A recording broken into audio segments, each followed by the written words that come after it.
مع حضراتكم محمد البغدادي، ومعانا النهارده سوزوكي ديزاير. انا محمود ومعايا النهارده شيري اريزو 5. وانا احمد زكريا ومعانا النهارده بروتون ساجا.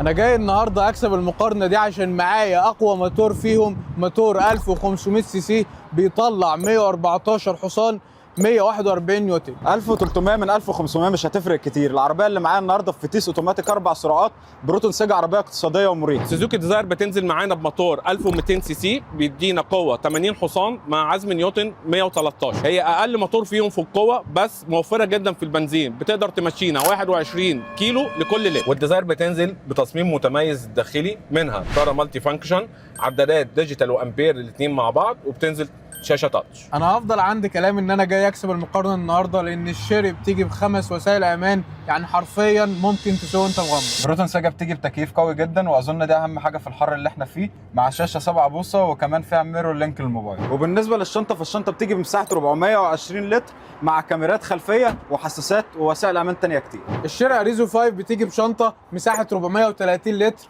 مع كاميرا خلفيه مع حساسات خلفيه. والسوزوكي بتنزل بمميزات عن العربيتين: جنط مقاس 15 تو تون، اشارات في المرايات مع مرايات ضم، بصمه وسبويلر خلفي. ولو جينا لوسائل امان، سوزوكي ديزاير بتتفوق عليهم في وسائل الامان، لانها بتنزل 6 اير باكس، فرامل اي بي اس واي بي دي، ونضيف عليهم كاميرا خلفيه وسنسور بارك خلفي. وسواء اخترت دي او دي او دي، ثلاثه متوفرين في اي جي سي اوتو.